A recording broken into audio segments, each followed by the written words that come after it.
बाई पण भारी देवा आलं तेव्हा ओमकारनी रायटिंगची खूप मोठी जबाबदारी घेतलेली. तर तो मला बोलला की आता ही फिल्म तू एकटीने कर आणि केदार सर पण बोलले ऑब्व्हियसली की ही आता तू एकटीने कर आणि तू ही करू शकशील ह्याची मला गॅरंटी आहे.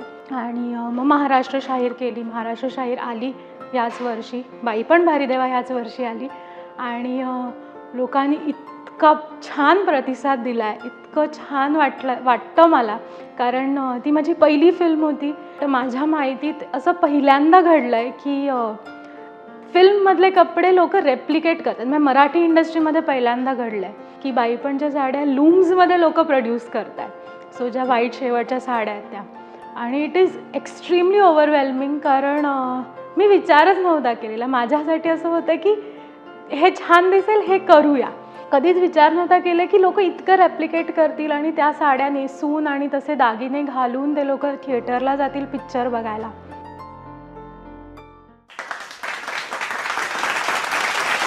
नमस्कार, मी युगेशा ओमकार.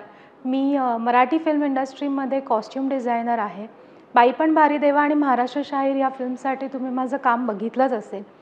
तर मी म्हटलं आता तुमच्याशी थोडंसं बोलायला यावं ह्याबद्दल. सुरुवातीपासून सुरू करते. मी लहानपणीपासूनच मला कपडे, फिल्म्स आणि कॅमेरा ह्याची खूप हौस होती आणि सगळ्यांना असं वाटलेलंच, आणि मलाही इच्छा होती की मी ॲक्टरच बनेन. आणि मग थोडी मोठी झाले, मला मॉडलिंग पण करायची होती. पण मला ऑफर्सही येत होते, पण माझे डॅडी मला म्हणाले की नाही, तुझं जोपर्यंत शिक्षण पूर्ण होत नाही तोपर्यंत तू हे काही करायचं नाही. म्हणून ह्या क्षेत्रात मी माझं शिक्षण घ्यायचं ठरवलं. सोफिया पॉलिटेक्निक पेडर रोड इथे मी फॅशन डिझायनिंगमध्ये डिप्लोमा घेतला आहे. माझा डिप्लोमा जसा संपला तसा मी काम शोधत होते, काय करू. फॅशन डिझायनिंगमध्ये पण खूप वेगळे पाथ्स असतात. तुम्ही स्टायलिस्ट बनू शकता, तुम्ही कॉस्ट्यूम डिझायनर बनू शकता, तुम्ही मर्चंडायझिंग करू शकता, तुम्ही स्वतःचा ब्रँड उघडू शकता किंवा तुम्ही कुठल्या तरी ब्रँडमध्ये तुम्ही जाऊन त्यांना असिस्ट करू शकता. पण माझी एक फ्रेंड आहे जिने मला सांगितलं की केदार शिंदे एक सिरियल करत आहेत आणि त्यासाठी त्यांचा जो कॉस्ट्यूम डिझायनर आहे he is looking for a assistant. तर मग मी तिथे गेले आणि तिथे सुरू झाली माझी जर्नी. आली लहर केला कहर म्हणून एक सिरियल होती जिथे मी ओमकार मंगेश दत्ता यांना असिस्ट केलं सगळ्यात पहिल्यांदा. भरत जाधव होते त्या ह्याच्यात. भरत जाधव होते, क्रांती रेडकर होती, संतोष पवार होते आणि प्राजक्ता माळी होती आणि असे बरेच कलाकार होते. माझी टेस्ट कलर्समध्ये आणि बाकी सगळ्या शेतात खूप वेगळी होती. मला पेस्टल शेड्स, डल शेड्स आवडायचे. पण ओमकारनी मला तेही शिकवलं की कसे ते शेड्स आपले स्क्रीनवरती खूप वेगळे दिसतात. आणि ह्या सगळ्या छोट्या गोष्टी मिळून एक ही जर्नी माझी सुरू राहिली. त्यानंतर आम्ही नेक्स्ट केलं गेला उडत म्हणून नाटक केलं आणि त्यानंतर आम्ही एक रंगीला रायबा म्हणून फिल्म केली. मग आलं बाई पण भारी देवा आमच्याकडे. बाई पण भारी देवा आलं तेव्हा ओमकारनी रायटिंगची खूप मोठी जबाबदारी घेतलेली. तर तो मला बोलला की आता ही फिल्म तू एकटीने कर आणि केदार सर पण बोलले ऑब्व्हियसली की ही आता तू एकटीने कर आणि तू ही करू शकशील ह्याची मला गॅरंटी आहे. सो त्यांनी माझ्यामध्ये तो कॉन्फिडन्स टाकला की मी एकटीने एक फिल्मची जबाबदारी घ्यावी. It is a fabulous journey. बाई पण भारी देवा मी 2019मध्ये शूट केली आहे. त्यानंतर कोविड आलं त्यामुळे ती इतके दिवस आली नव्हती बाहेर. त्यानंतर मी रेनबो म्हणून एक फिल्म केली आहे क्रांती रेडकरची. मग आम्ही सुखी मांजर सदरा म्हणून एक सिरियल केली आहे आणि मग महाराष्ट्र शाहीर केली. महाराष्ट्र शाहीर आली याच वर्षी. बाई पण भारी देवा ह्याच वर्षी आली आणि लोकांनी इतका छान प्रतिसाद दिला आहे, इतकं छान वाटतं मला, कारण ती माझी पहिली फिल्म होती. मी खूप यंग होते तेव्हा. मला एक तर खूप शिकायला मिळालं, कारण ज्या 6 ॲक्टर्स या फिल्ममध्ये आहेत त्या आउटस्टँडिंग ॲक्टर्स आहेत. त्यांची प्रत्येकीची कपडे घालण्याची पद्धत वेगळी आहे, साडी नेसण्याची पद्धत वेगळी आहे. मला जवळपास 6 वेगळ्या नवीन साडी नेसण्याच्या पद्धती सापडल्या त्यांच्याकडून. आणि तुम्ही ज्या प्रकारे आम्हाला रिस्पॉन्स देताय, मला असं वाटतं माझ्या माहितीत असं पहिल्यांदा घडलं आहे की फिल्ममधले कपडे लोक रेप्लिकेट करतात. म्हणजे मराठी इंडस्ट्रीमध्ये पहिल्यांदा घडलं आहे. म्हणजे मी मैंने प्यार कियाच्या वेळी जे केलेलं किंवा मैंने प्यार कियाच्या वेळी जे आपल्याला असे ग्रीन कलरचे ती चनियाचोळी माधुरीची किंवा पर्पल कलरची साडी जी आपल्याला अशी रस्त्यावरती दिसायला लागलेली, तसे आता मला व्हिडिओज येत आहेत की बाईपणच्या साड्या लूम्समध्ये लोक प्रोड्यूस करत आहेत. सो ज्या व्हाईट शेवटच्या साड्या आहेत त्या, आणि इट इज एक्स्ट्रीमली ओव्हरवेल्मिंग, कारण मी विचारच नव्हता केलेला. माझ्यासाठी असं होतं की हे छान दिसेल, हे करूया. कधीच विचार नव्हता केला की लोक इतकं रेप्लिकेट करतील आणि त्या साड्या नेसून आणि तसे दागिने घालून ते लोक थिएटरला जातील पिक्चर बघायला. लाईटिंगच्या हिशोबाने काही कलर बदलतात. सो ज्या असं जर असेल की ह्या सीनमध्ये तुम्ही मे बी निळा कलर दिला असेल आणि येलो लाईटिंग असेल, आणि पुढच्या सीनमध्ये तुम्ही हिरवा कलर दिला असेल, तर आधीच्या सीनमध्ये पण तुमचा हिरवाच कलर दिसतो आणि नेक्स्ट सीनमध्ये पण हिरवाच दिसतो. त्यामुळे DOPशी बोलणं खूप खूप खूप इम्पॉर्टंट असतं. दुसरी गोष्ट, सेट डिझायनरशी बोलणं इम्पॉर्टंट असतं, कारण त्यांनी जर माझं घर दाखवलं असेल आणि माझ्या घरात जर पिंक भिंती असतील आणि मी पिंक कपडेच घालत असेल, तर ते किती डिफरन्शिएट झाले पाहिजे त्या कलर्समध्ये की ते कॅरेक्टर त्या भिंतीत जाऊ नये. कॅमेरामध्ये कितीही म्हटलं तरी it is always 2D, it is not 3D. So त्याच्यासाठी तुम्हाला ह्यांच्याशी पण सेट डिझायनरशी बोलायला लागतं. आणि सगळ्यात मेन तुम्हाला आर्टिस्टशी खूप 1-on-1 कोऑर्डिनेट करायला लागतं. आर्टिस्टना ह्यात आता ना स्टायलिंग आणि फॅशन ह्यात आता स्टायलिंग आणि डिझायनिंग म्हणजे कॉस्ट्यूम डिझायनिंग ह्यातला हा फरक आहे. आर्टिस्ट जसा दिसतो त्याला तुम्ही करता त्याला स्टायलिंग म्हणता, आणि कॅरेक्टर जसं दिसतं जे तुम्ही आर्टिस्टवर आणता त्याला कॉस्ट्यूम डिझायनिंग म्हणतात. सो हा फरक आहे ना, हा खूप छोटा फरक आहे, पण हा फिल्ममध्ये येतो तेव्हा खूप मोठा होतो.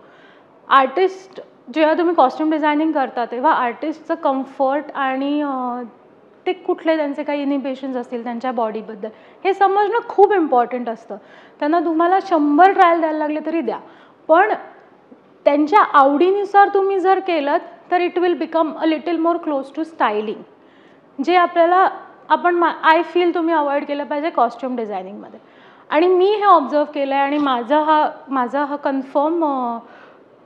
कन्फर्म मत आहे की जर तुमच्याकडे रिझनिंग इनफ असेल ना, की आर्टिस्टने विचारलं की मी हा गुलाबी कलर घालतो आहे, मला हा खरं आवडत नाही, पण तू मला हा गुलाबी रंग का दिलास, आणि तुमच्याकडे कन्फर्म उत्तर असेल त्याचे की बाबा हे कॅरेक्टर हा गुलाबी रंग का घालेल, तर कुठलाही आर्टिस्ट तुम्हाला हे नाही म्हणणार की मी हे कपडे घालणार नाही.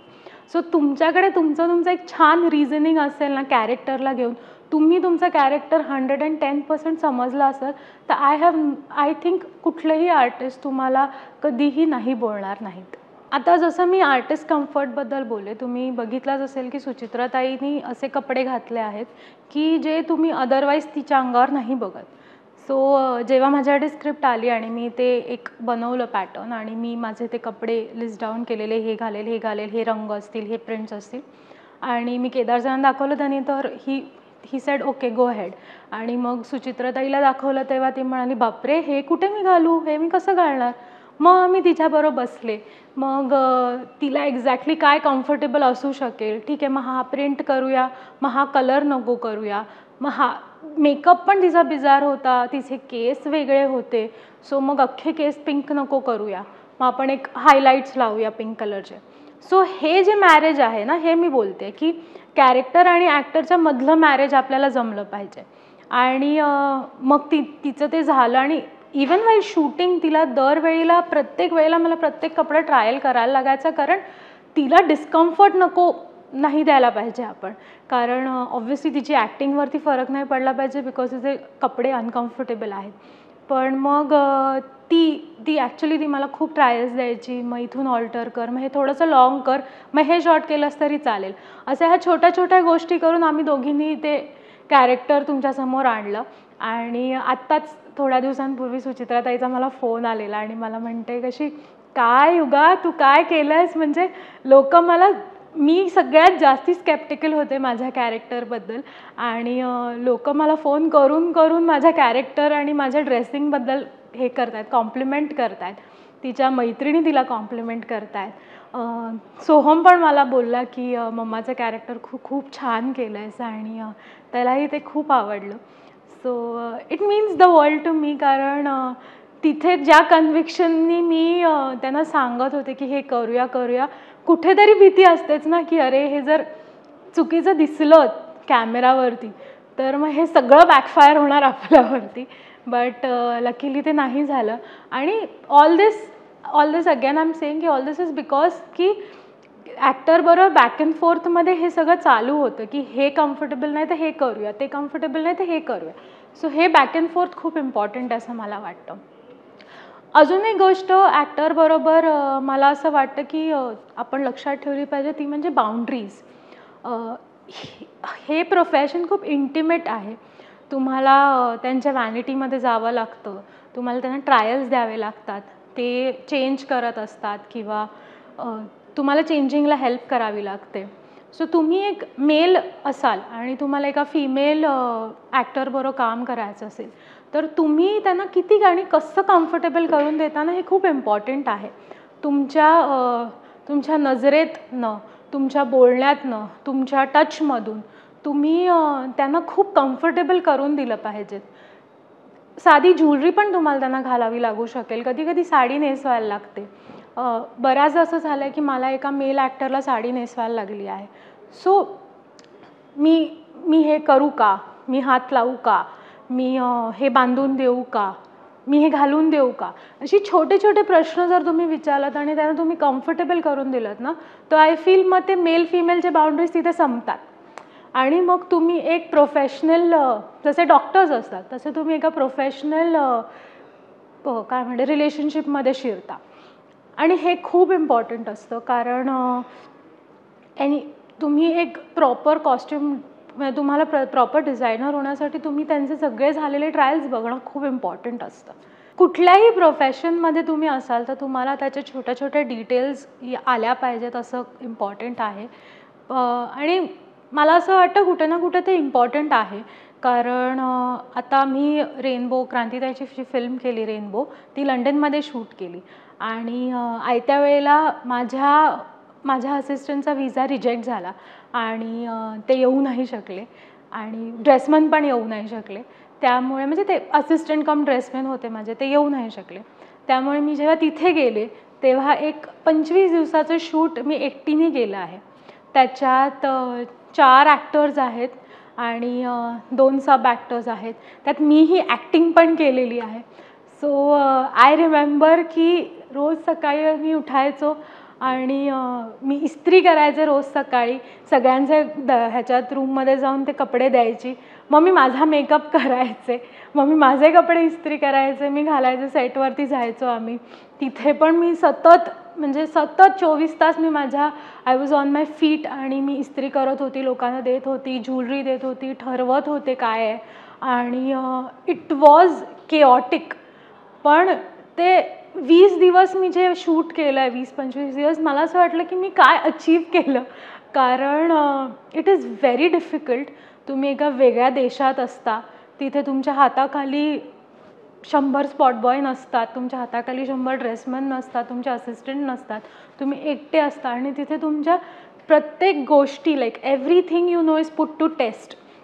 म्हणजे इस्त्री करता येत नसेल तरी ऑल्टरेशन, साध्या छोट्या छोट्या गोष्टी करणं.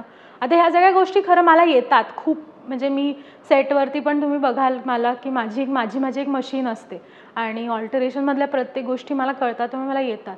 पण जेव्हा हे तिथे झालं जिथे माझी मशीन नव्हती, माझी इस्त्री नव्हती, तेव्हा ना माझं असं इट वॉज व्हेरी केऑटिक. म्हणून मला असं वाटतं की कुठे ना आपल्याला ह्या सगळ्या गोष्टी यायला पाहिजेत आणि आपण ह्या सगळ्या गोष्टींसाठी रेडी पाहिजेत की छोटंसं छोटं काम आपल्याला करता आलं पाहिजे. आपलं कुठलंही काम छोटं नाही वाटलं पाहिजे.